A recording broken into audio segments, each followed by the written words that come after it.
Welcome. This is a little intro video to my program called Touchpoints. Virtual Touchpoints is the name of the book. It comes in Keynote, or we can do a class online or face-to-face, or we can do a workshop. It's about leading, inspiring, and measuring performance in the virtual workplace. So this is me. I'm Bobby Baggio. I've been connecting learning and technologies for a long time. My company is Advantage Learning Technologies.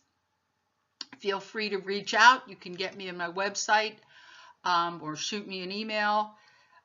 It's a-l-t.com. I'd be happy to talk to you about a program.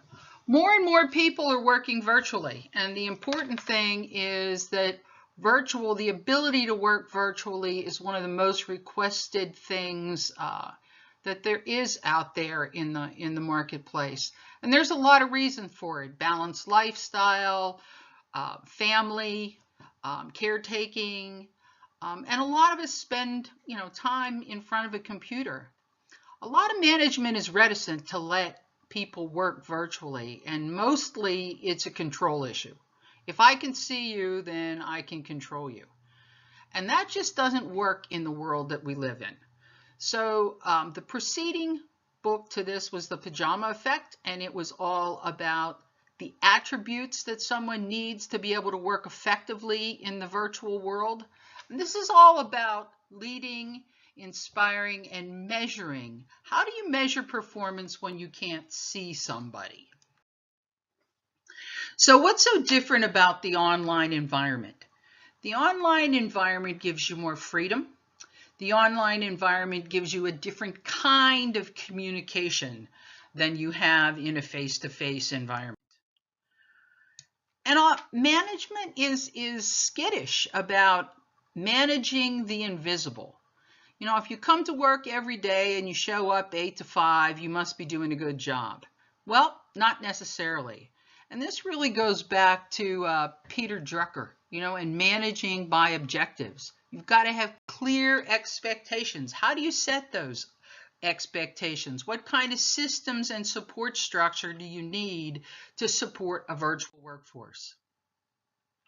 I love this. Technology is not technology if it happened before you were born. Sir Ken Robinson.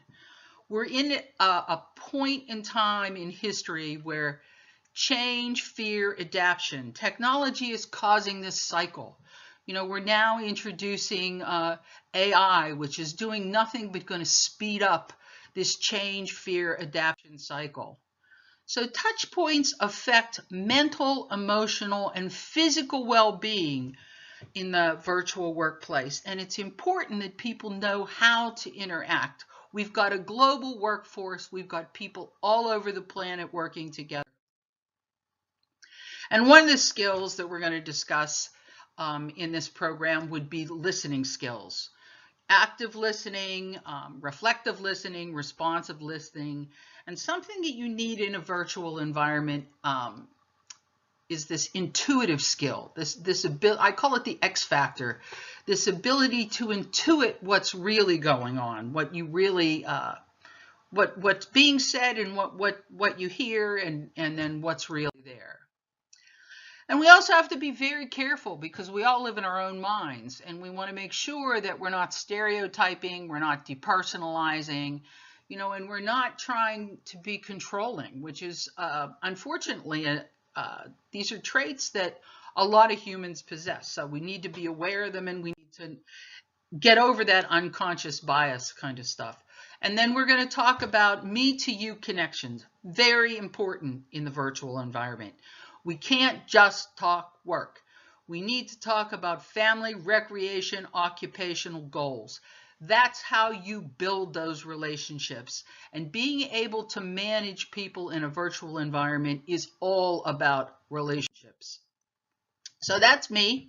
Again, if you want to get in touch with me, there's my information, or you can get it off the website. I'd love to hear from you. And if you've got a virtual workforce, I'd love to come and do a program for you.